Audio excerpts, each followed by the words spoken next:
Hello à tous, ça fait un moment que j'ai pas fait de vidéo. Là j'en fais une dehors dans le jardin avec le bruit des oiseaux et j'en fais une aujourd'hui sur les finances. J'avais envie d'un peu en parler et suite à une semaine de formation sur David Laroche en vidéo, je voulais en parler un petit peu plus. Et du coup, déjà sur les finances, je réfléchis par où commencer, mais déjà c'est de ne pas fantasmer, de ne pas dire je ferai ci, je ferai ça quand j'aurai de l'argent. Déjà de dire, de décider de le commencer maintenant, même si c'est à petite échelle, même si c'est avec les moyens qu'on a aujourd'hui, mais de ne pas se dire je ferai ci quand j'aurai de l'argent. Ou ne pas fantasmer en se disant les personnes qui ont de l'argent peuvent faire ci, peuvent faire ça, mais moi je peux pas le faire. Car on fait les habitudes qu'on a, en fait, on les continue mais avec plus d'argent. Déjà c'était un premier point que je voulais parler. Ensuite, vraiment le définir par rapport à nos valeurs. De regarder nos valeurs. Par exemple, ma valeur numéro 1, ça va être l'éducation, ça va être par rapport à mes enfants, ça peut être, peu importe, par rapport à nos valeurs, qu'est-ce qui est important, quelles sont nos valeurs importantes, qu'est-ce qui est important dans ma vie, et essayer de voir où est-ce qu'on pourrait mettre de l'argent dedans. Par exemple, il y a des choses qu'on peut faire gratuitement, mais est-ce que ces choses-là qui me passionnent, qui peuvent être une passion, je peux en faire un métier, je peux gagner de l'argent là-dessus, et du coup je peux augmenter mon salaire et mes rentes d'argent, peut-être en faisant des choses pour les autres, des choses qui vont plus nous apporter par exemple. Et ensuite, quel est le prix de nos objectifs?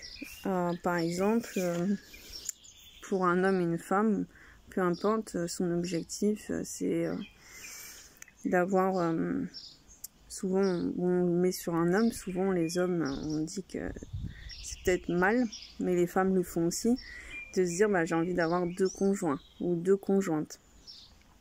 Mais le prix à payer d'avoir ça, c'est soit de le cacher, d'avoir par exemple 2 vies avec 2 hommes différents. Par exemple, on va prendre le cas d'une femme avec 2 hommes différents et de le cacher. Donc ça veut dire que tout le temps qu'elle va le cacher, elle va se créer peut-être des frustrations. Ça va être une organisation aussi qu'elle n'avait peut-être pas prévue à s'organiser pour pas se tromper, pour donner du temps aux 2 personnes. Et puis la culpabilité de peut-être mentir à l'autre et de pas être totalement soi.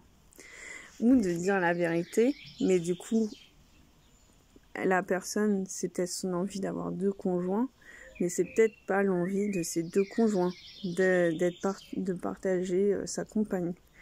Donc ça peut créer des conflits. Donc c'est quel est le prix à payer pour aller vers son objectif. Et ensuite, le suivant, donc c'est vraiment se poser la question quel est le prix à payer de notre objectif. Ensuite pour les finances, savoir faire de bons investissements, savoir apprendre à gérer son argent, parce que des fois c'est difficile, on veut plus d'argent mais on dépense beaucoup. Et donc du coup savoir soit mettre de côté ou soit investir dans des choses qui vont nous aider à atteindre notre objectif par exemple. Donc voilà, donc ça peut être par exemple investir, j'ai pu faire des vidéos dessus, investir sur des formations, sur un accompagnement, sur ce genre de choses là, pour par exemple quand on atteint son objectif, on est meilleur, on est mieux à l'intérieur. Par exemple moi j'ai investi en payant des formations pour pouvoir après mieux accompagner d'autres personnes. Du coup, c'est dans mon objectif de gagner plus d'argent et d'avoir une vie Par exemple, moi, une de mes valeurs, c'est atteindre la liberté. C'est pour nourrir ça, cette valeur-là. Car je n'ai pas en valeur première l'argent, mais la liberté. Et donc, du coup, dans la liberté, mon objectif, c'est d'avoir plus de liberté avec plus d'argent. Et donc, du coup, justement, quand on a défini ces valeurs autres, essayer de voir comment on peut y mettre l'argent dedans. Par exemple, aujourd'hui, je peux dire que j'ai de la liberté, que je peux voyager un peu, que je peux faire des choses petites, mais que j'ai envie d'en avoir plus et du coup, d'augmenter cette liberté-là en ayant plus d'argent. Et du coup, vraiment d'essayer de faire une liste, par exemple 200 arguments à avoir plus d'argent par rapport à nos valeurs hautes. Par exemple, moi, pour ma liberté de voyager, je pourrais faire des plus grands voyages, plus longtemps, pour pouvoir me payer des avions qui vont plus loin que là où je vais, pour pouvoir me payer des hôtels ou des logements plus confortables, plus longtemps, par exemple, partir 2 mois pendant l'été, par exemple. Pouvoir me dire, par exemple, que je peux me faire ça, il me faut plus d'argent que ce que j'ai là. Donc du coup, par exemple, ça peut être un argument à dire à mon cerveau, tu as besoin de plus d'argent pour pouvoir plus partir. Par exemple, moi, ma fille, j'ai besoin de plus d'argent pour lui offrir une meilleure maison. J'ai envie d'avoir une plus grande maison, d'avoir un jardin, d'avoir des choses. Par exemple, c'est quelque chose. Donc là, il me faut plus d'argent. Même pour moi. Moi, j'ai envie d'avoir plus d'espace. J'ai envie d'être dans une maison, d'avoir la tranquillité. Du coup, il me faut plus d'argent. Donc, du coup, même si l'argent n'est pas ma priorité numéro 1, pour mes valeurs, j'ai besoin de plus d'argent. Donc voilà, d'essayer de faire une liste. Et ensuite, je voulais parler un peu de spiritualité parce que j'ai vu une vidéo cette semaine sur Facebook d'une personne qui parlait un peu du féminin, du masculin.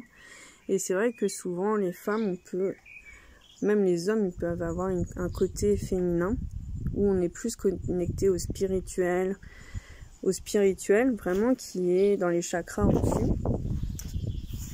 Et les hommes plutôt matériels, des choses concrètes, le côté masculin. Mais une femme peut avoir plus de masculin que de féminin. Mais en fait, l'important, c'est d'associer notre féminin à notre masculin.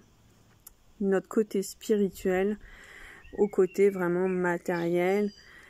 Donc, on a le droit d'être spirituel, par exemple, de penser au bien de tout le monde, d'avoir des valeurs importantes, mais aussi de se dire j'ai le droit de gagner de l'argent.